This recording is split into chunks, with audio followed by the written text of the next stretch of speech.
नमस्कार. आजची गोष्ट आहे श्रीकृष्णाबद्दल.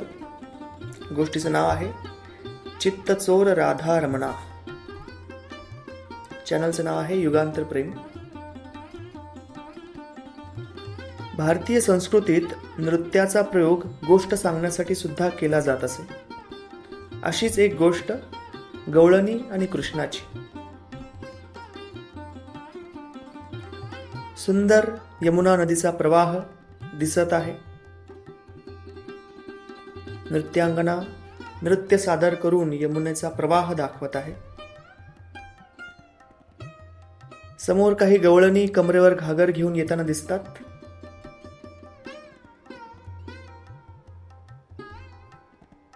रम्य अशा यमुनेच्या तीरावर राधा आणि गवळणी जमल्या होत्या. त्या आपल्या सखी मैत्रिणींसोबत गप्पांमध्ये मशगूल होत्या.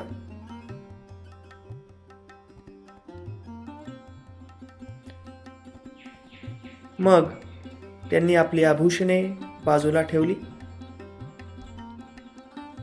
आणि चहूबाजूला निरखून पाहत स्नान संध्येची तयारी केली. त्यांनी यमुनेच्या शीतल जळात डुबकी घेतली. मनसोक्त स्वच्छंद जलविहार करण्याचा आनंद लुटला.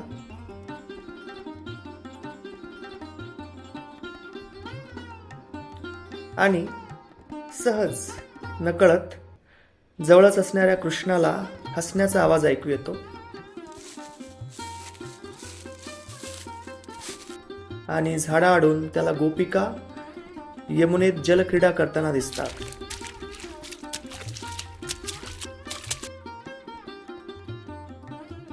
कृष्ण मनाशीच ठरवतो की आज ह्या गवळणींची चांगलीच फजिती करूया. आणि मग कृष्ण गवळणींची वस्त्रालंकारे घेऊन नजीकच असलेल्या कदंब वृक्षाच्या फांदीवर जाऊन आरामात बसतो. स्नान आटोपत आल्यावर बासुरीचा मधुर स्वर अलगद गवळणींच्या कानाशी रुंजी घालतो.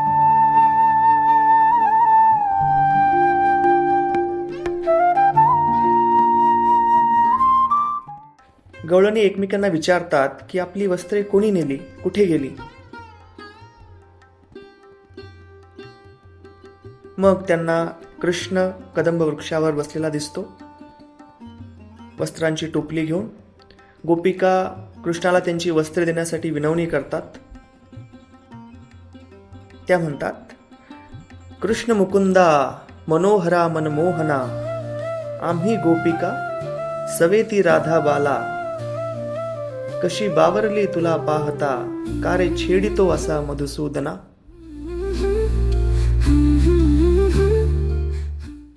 आणि मग कृष्ण गवळणींना त्यांची वस्त्रालंकारी परत करतो. गोपिका कृष्णाकडे नाक मुरडत रागाने पाहतात आणि पाण्याबाहेर येतात. आपली आभूषणे वस्त्रालंकारे परिधान करतात आणि गवळणी आपल्या घागरी घेऊन परतीला निघतात. धन्यवाद.